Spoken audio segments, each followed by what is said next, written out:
Johnson. All right, I want to kind of talk about this because the Asbury Park, it pertains to a lot of the relationship between the inner city and the police department and the fractured relationship that we have. And we speak about this a lot on the show, but in the recent events of Young Dolph passing away, we've also brought up the conversation of, unfortunately, we got to start holding ourselves accountable too, because we have a lot of rappers and hip hop artists out here that are dying at the hands of people that look just like us and walk just like us. And what can we do to remedy that issue too? Because if we remedy that issue, then maybe we garner enough respect to be able to have a deeper conversation with other people outside of our race. So, Fredro, I want to kind of bring this to you.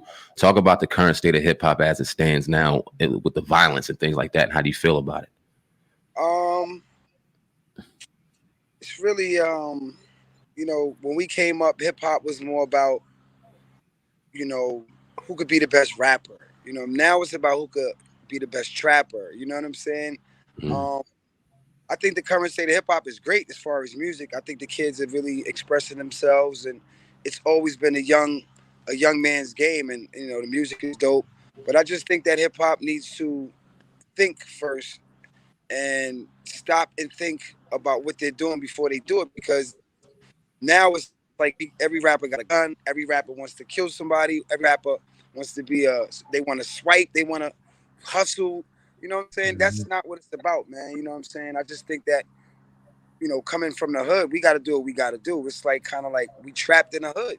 You know what I'm saying? And everybody want to get out. And if somebody got it, like Young Dolph, you mentioned, who definitely had it. He had the way out the hood. He was on his way to being, a great entrepreneur. And, people don't like to see that. The wolves is always out, man. You know what I'm saying? So, you just got to be careful in the hood.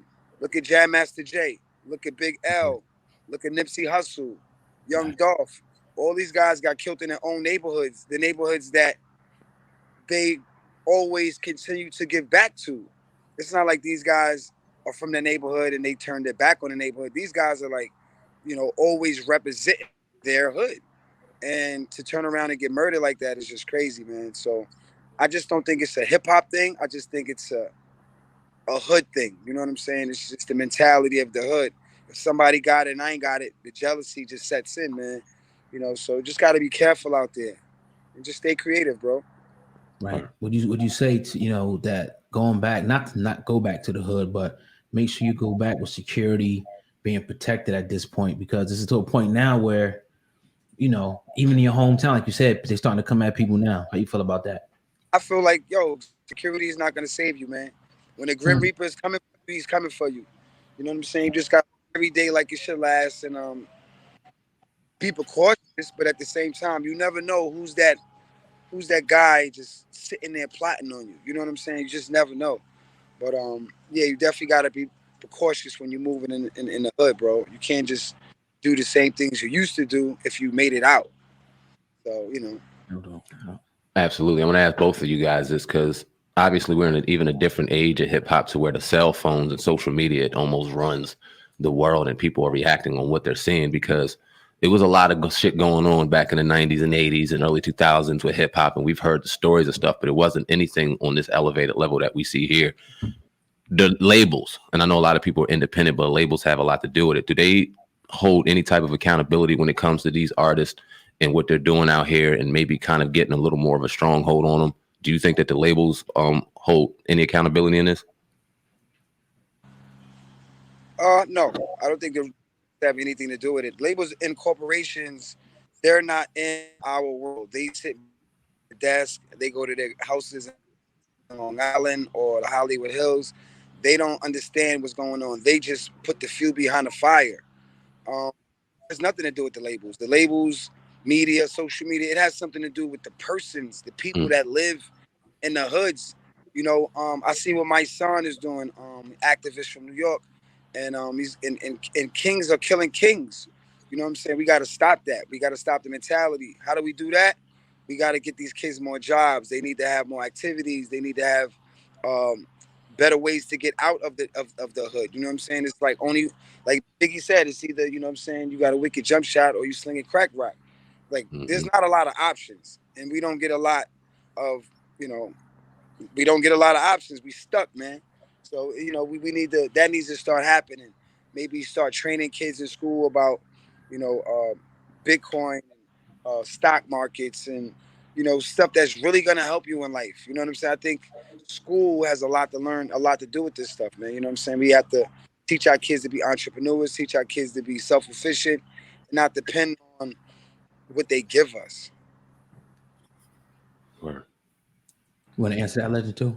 Yeah, we're kind of piggybacking on what Fredro said. A lot of schools are pretty much training people to be employees, and that's a big part of the problem. You know, to go through school and not know how to handle a bank account. Mm-hmm. You know what I'm saying? We not learned that in inner city schools. We not learned about entrepreneurship, and oftentimes they're so busy pushing academics that they're not looking at, you know, like really looking at the arts programs like they should. You know, like as many kids want to be rappers, how come they don't have rapping as a subject in high school? Mm.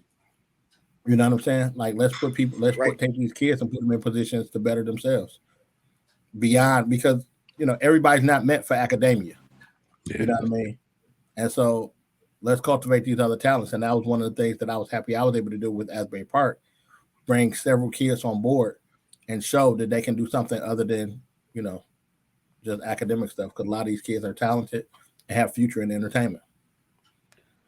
How do we get the children in the inner cities and the hoods to know that the rapper, he's just telling his story, but not to actually go out there and do it? You know, because we see Onyx, they came on the scene, the media painted them, you know, as one way, as being a violent hip hop group, you know. But how do we tell these kids, like, all right, look, yeah, that's just entertainment. They've been through that, but I don't want you to do that. Any of y'all could take that one. I think parents, you know, like everybody always wants to push accountability on other places. They have to learn from. Go ahead. Right. You broke it. Right. I mean, you know, the kids have to learn from themselves. You know, now the gang culture, you know, all across America, not just on the West Coast, is everywhere.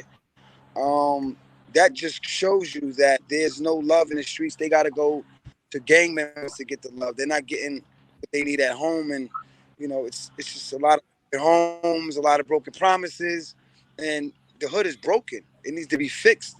You know, it's time to work, and people don't want to work. That's dope, man.